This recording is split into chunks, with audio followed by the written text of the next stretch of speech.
gudoomiye ku-xigeenka koobaad ee xisbiga kulmiye Maxamed Kaahin Axmed xubno ka mid ah mas'uuliyiinta xisbiga kulmiye wafdiga horkacaya wasiir dowlaha wasaaradda maaliyadda Somaliland maamulka gobolka Gabiley oo horkacaya barasaabka gobolka Gabiley iyo maayirka degmada Gabiley Aamin Cumar Cabdi ayaa si wada jira xadhiga uga jiray xarun ganacsi oo loogu magac daray Booq Full Station and Mini Market aan u taalis isla markaasina uu hirgeliyay ganacsada Maxamed Cabdilaahi oo kamid ah ganacsatada gobolka Gabiley isla markaasina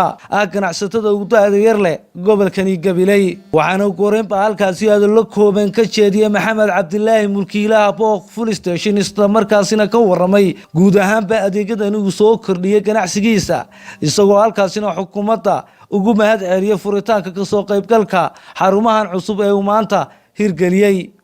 waxa halkan hadaan iyaro kooban ka bixiyo baahiyii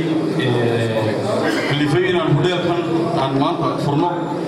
waxa baahiyii uu kalifay kamid ahaa markii aan aragnay iyadoo aan gobolku lahayn hotel lagu martiqaadi karo dad hadday noqoto qurbo-joog hadday noqoto dad siyaasiyiin oo aan jirin meel huddo iyo cunto hudheel ah oo maanta ayna jirin ayaan baahiyaha qayb ka mida dabooli karno ayaan samayn waxaanan halkan aan doonaya ganacsatada iyo qurbo-joogta u dhalatay gobolka inay horumarka gobolkan ay ka qayb qaataan ayna sameeyaan waxyaabihii intii ay anagu qayb ahaan iyo wax yar baa dabooshay baan islaanay inay iyaguna bal wixii awoodooda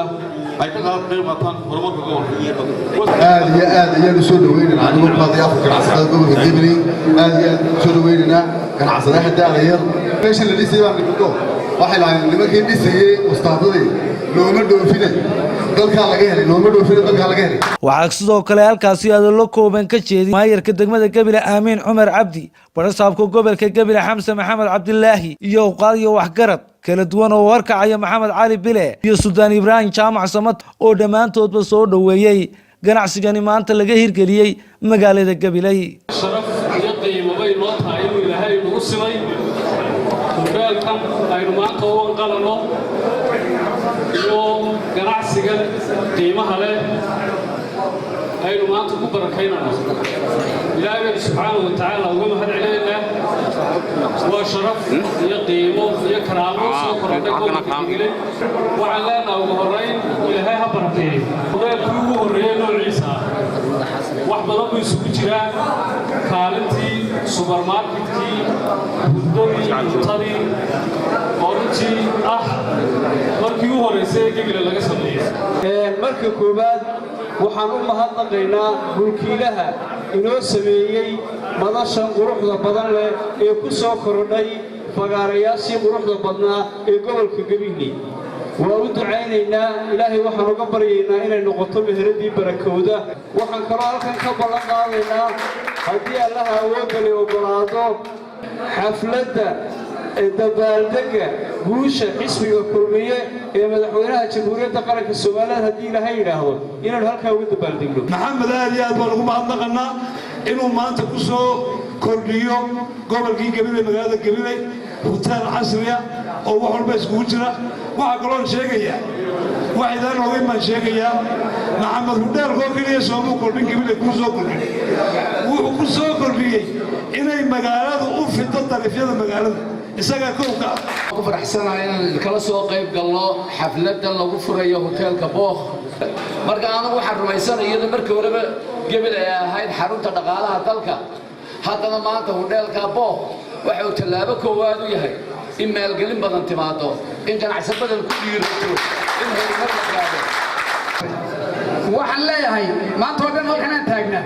dabeedna waan Isbaaniyo waxaan u taaganahay in misayla ilaa iyo burcad dabadeeda la yiraahdo hoteelka gudoomiyaha awal joogaan waa kuma sheegay qurbo-joogku hayna sugaan qolqol-jooga inaga inagu filan sidoo kale halkaasi waxaa la kooban ka jeediyay xubno ka mid ah golaha wasiirada Somaliland oo u mahadnaqay ganacsada Maxamed Xabashi oo hirgeliyay ganacsigani degmada Gabiley ka hana qaaday Booq oo aan leeyahay waxaad u fakirtay si fikirkeedu sareeyo oo aad iyo aad uga faa'iideysay maalkaaga inaad geliso wax bulshadu ay u baahan tahay la doonayo dadka gobolka ku nasanaya ee soo booqanaya ee gobolka cagaaran imanaya ee barwaaqada iyo soo daawanaya beeraha gobolka caanka ku yahay dhaqanka uu leeyahay waxa laga bixiyay macna wanaagsan hoteelkan muhiimadda uu leeyahay iyo horumarka uu gobolka iyo degmada uu soo kordhiyay runtii macna wanaagsan baa laga bixiyay waxaan u aragnaa runtii inuu yahay maalgashi wanaagsan oo degmada iyo magaaladaba bilic iyo horumar u soo kordhinaya iyo shaqo abuursintaba annaga wasaarad ahaan kole dhaqaalo loo soo kordhinaya wasaaradda maaliyadda maanta waxaynu joognaa gobolka gabiley maxamed cabdilaahi booq hudheelkan uu ka furay gobolka gabiley haddaannu nahay xisbiga kulmiye waynu u ducaynaynaa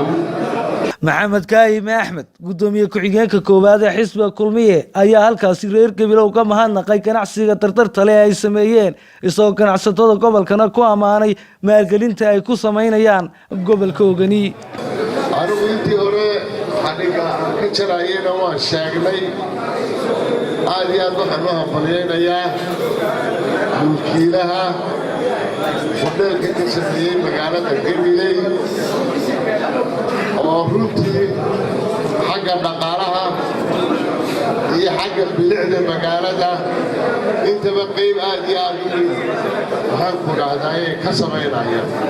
waxaa kale oo inoo horseeday in la maalgashan karo oo hanti intan leeg oo ama hudheela ama warshad ah ama maalgelin kala ah gobolka laga samayn karo magaaladana waxaan leenahay dadka hantiilayaasha ah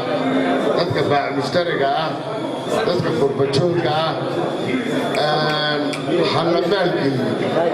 ku ducaynaynaa allah ya baarik baan leenahay ilaahay khayr ha kaaga yeelo ilaahay khayr ha kaaga yeelo waa nimcaan dheeg ibraahim TV-ga qaranka gabiley.